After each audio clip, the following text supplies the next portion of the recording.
చెప్పి కంది Ramachandra Reddy weekend analysis అయితే ఈరోజు రాయడం జరిగింది. మీరేమనుకుంటున్నారు ఫ్రెండ్స్? కింద కమెంట్ బాక్స్ రూపంలో కమెంట్ చేయండి. ఇక తదుపరి వార్త చూద్దాం. అల్లు అర్జున్ A11 సంజయ్ థియేటర్ తొక్కిసలాట ఘటన 23 మందిపై చిక్కడపల్లి పోలీసుల ఛార్జ్షీట్, మరోసారి అరెస్టు తప్పదా? తొక్కిసలాట ఘటనపై నాడు అసెంబ్లీలో మాట్లాడిన సీఎం. అల్లు అర్జున్ పుష్ప 2 ఇంకా వెంటాడుతూనే ఉంది. పుష్ప 2 ప్రీమియర్ షో సందర్భంగా హైదరాబాద్ సంజయ్ థియేటర్ వద్ద జరిగిన తొక్కిసలాట కేసులో కీలక పరిణామం చోటు చేసుకుంది. ఏడాది తర్వాత చిక్కడపల్లి పోలీసులు ఛార్జ్షీట్ దాఖలు చేశారు. ఇందులో అల్లు అర్జున్ను A11గా చేర్చారు. అల్లు అర్జున్తో పాటుగా మొత్తంగా 23 మందిపై అభియోగాలు నమోదయ్యాయి.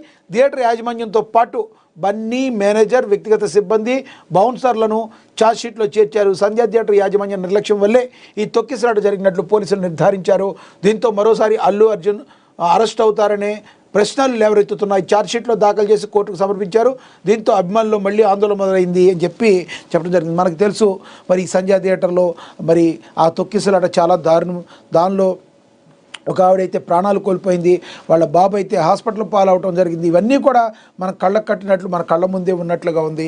కానీ ఈ విషయంలో మరొక్కసారి మరి అరెస్టు తప్పేటట్టు లేదు అని చెప్పి మరి ఇందులో ప్రచురించడం జరిగింది. చూడాలి మరి రానున్న రోజుల్లో ఏం జరుగుతుందో మరి ఈ సంబంధించి. కానీ ఒకటైతే మనం తెలుసుకోవాలి, సినిమాల కన్నా డ్రామాల కన్నా అన్నిటికంటే మనిషి ప్రాణాలు చాలా ఇంపార్టెంట్. మన విచక్షణ జ్ఞానాన్ని కోల్పోకుండా మనం ఏం చేస్తున్నాం, దేనికోసం వెళ్తున్నాం, ఇంపార్టెంట్ పనికైతేనే మనం కొంత రిస్క్ చేయాలి. కానీ ఇలా సినిమాలకు వెళ్ళేటప్పుడు ఇదే విపరీతమైన క్రౌడ్లో ఇలా వెళ్ళి మన ప్రాణాల మీదకి తెచ్చుకోవటం అనేది చాలా డేంజరస్ థింగ్ అని చెప్పి కూడా చెప్తున్నారు.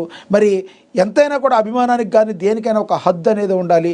హద్దు దాటి వెళితే, ముందుకు వెళితే ఎటువంటి విపత్కర పరిస్థితులు వస్తాయని 1కి 100 సార్లు ఎవరైనా కూడా ఆలోచించాలి. ఇక ఈ విషయంలో పుష్పనైతే మరి మన పుష్పరాజునైతే ఇంకా కొన్ని వెంటాడుతూనే ఉన్నాయి. మరి అరెస్ట్ తప్పేటట్టు లేదా అని అడుగుతారు. చూడాలి, రానున్న రోజుల్లో దీనికి ఒక క్లారిటీ వచ్చే అవకాశం అయితే ఉంటుంది.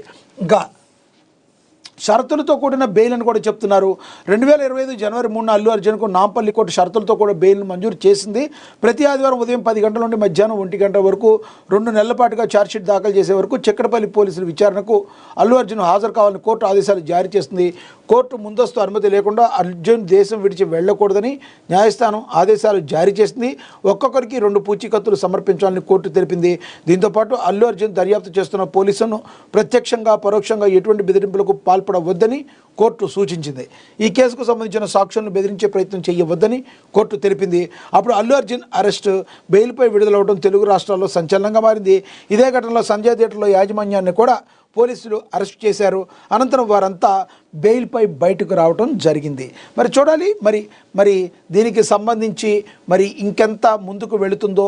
మరి ఛార్జ్షీట్ దాఖలు చేసిన తర్వాత మరొకసారి అరెస్ట్ అవుతారా అనే అనుమానాలు అయితే వ్యక్తమవుతున్నట్టుగా కూడా మరి ప్రచురించడం జరిగింది. ఇక డెస్క్ జర్నలిస్టులు ఏం పాపం చేశారని 26,000 కార్డులను 10,000కు తగ్గించే కుట్ర ప్రభుత్వంపై మాజీ మంత్రి హరీష్ రావు ఫైర్ అయ్యారు. అక్రిడేషన్ కార్డుల విషయంలో డెస్క్ జర్నలిస్టులు ఇవాళ రాష్ట్ర వ్యాప్తంగా కలెక్టరేట్ ఎదుట ఆందోళనకు దిగారని హరీష్ రావు తెలిపారు. ప్రజాస్వామ్యంలో ప్రశ్నించే హక్కును కల్పిస్తానని చెప్పిన రేవంత్ రెడ్డి తమ హక్కుల కోసం పోరాడుతున్న జర్నలిస్టులను అరెస్టు చేయడం దుర్మార్గమని అన్నారు. వెంటనే అందరినీ విడుదల చేయాలని ఆయన డిమాండ్ చేశారు. బీఆర్ఎస్ ప్రభుత్వంలో సుమారుగా 26,000కు పైగా అక్రిడేషన్ కార్డులు ఇచ్చామని, 100 కోట్ల కార్పస్ ఫండ్ ఇచ్చామని గుర్తు చేశారు. కానీ నేడు కాంగ్రెస్ సర్కార్ వచ్చాక అక్రిడేషన్ కార్డులను ఏకంగా 10,000కు తగ్గించారని కమెంట్ చేశారు. ఎట్టి పరిస్థితుల్లో జర్నలిస్టులందరికీ అక్రిడేషన్ కార్డులు ఇవ్వాలని, ప్రభుత్వం విడుదల చేసిన జీవో నెంబర్ 252ను వెంటనే సవరించాలని హరీష్ రావు అయితే డిమాండ్ చేశారు. మరి జర్నలిస్టులకు సంబంధించి అక్రిడేషన్ కార్డులు ఇచ్చే ముందు అసలు ఆ అక్రిడేషన్ కార్డులు ఎంతవరకు ఇవ్వాలో ప్రభుత్వం ఒకసారి మరి పునరాలోచించాలి. ఎందుకంటే ఈ ఫీల్డ్లో